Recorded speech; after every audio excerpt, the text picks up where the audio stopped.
Welcome, everyone. Today, we're diving into a really fascinating explainer. We're looking at a highly specific, incredibly structured, wealth-attracting ritual that's been outlined by astrologer Al.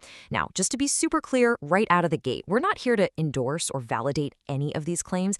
Instead, we're going to completely unpack it, impartially breaking down the exact mechanics, the strict timeline, and the specific step-by-step instructions exactly as they appear in the source material. It is a really interesting look at how these types of rituals are constructed, so let's just jump right in. All right, so the number 680, what's the big deal here?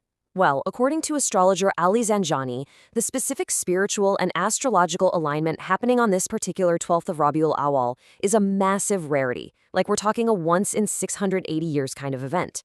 He claims that if you add up the numerical values of the Islamic month and the exact date, you get this incredibly unique convergence. And it's exactly this centuries in the making mathematical alignment that supposedly unlocks the literally massive potential of the ritual we're about to explore. Okay. Let's dive into exactly how we'll break this down today. First up, we'll look at this 68-year phenomenon. Second, the timing of the ritual. Third, the recitation process itself. Fourth, how to distribute the 12 almonds. And finally, the ultimate spiritual goal. Starting with Section 1, the 680-year phenomenon and his incredibly rare alignment. To really grasp the foundation of this whole thing, you have to understand why this specific date matters so much. In the Islamic calendar, Rabi al-Awwal is already a month of immense spiritual importance because it's celebrated as the birth month of the Prophet Muhammad. Zanjani basically builds right on top of that existing foundation of blessing, and he makes this absolutely sensational claim.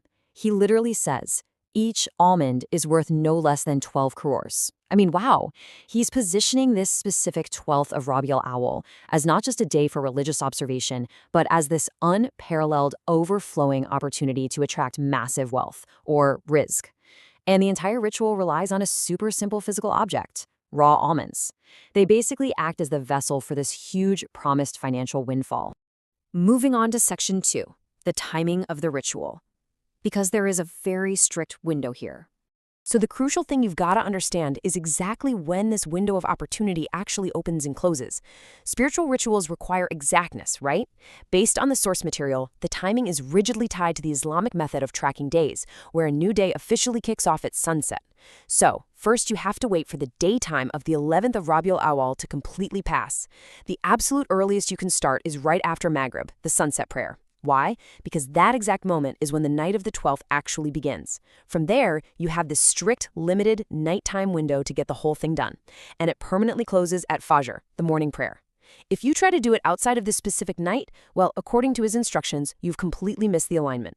All right, Section 3, the recitation process and the specific vocal steps you have to take. You might have noticed a theme by now, but the number 12 is basically the mathematical heartbeat of this entire process. Think about it. It's the 12th of the month. You've got the promise of 12 crores. And for the physical ritual, you need exactly 12 individual whole almonds. Not 11, definitely not 13, exactly 12. This repetition is highly intentional. It cements that numerical theme across every single physical and spiritual step of the practice. Now for the actual words you have to say. The sequence is strictly prescribed. Step 1, you recite the Pak, which is a prayer of peace upon the Prophet, exactly 14 times. Step 2, you recite the names of Allah, Ya Rafio, Ya Jabaru, exactly 300 times. And step 3, you close out the sequence by reciting the Pak another 14 times. But wait, here is the catch, and it's a huge one. You don't just do this once over a big bowl of almonds. No way. You actually have to pick up the very first almond, hold it, and perform this entire vocal sequence over it. Then you set it down, pick up the second almond, and do the whole shebang all over again. You have to repeat this exhaustive process for every single one of the 12 almonds, individually. It requires some serious, intense focus during that limited nighttime window. Which brings us to Section 4, almond distribution and their physical placement. Now, what's really interesting about this part is seeing exactly where these blessed items end up. Zanjani lays out a very strict mathematical division for the almonds. The 12 of them get fractured into 4 specific groups. 2 are for eating, 2 go into your food storage, 2 are for the insects of the earth, and the final 6, those are dedicated straight to your money safe. Let's break down the specific nuances for each of those groups because the details matter here. First, you eat 2 almonds directly. This is basically internalizing the spiritual blessing. Next, you take 2 almonds and physically place them into your home's raw food storage, think flour or rice containers. This represents overflowing household sustenance. Then, in a very specific act of charity, you have to take 2 almonds the morning after the ritual, physically crush them into a powder or tiny pieces, and leave them outside for insects, which he refers to as Hasharat ul al-Arz.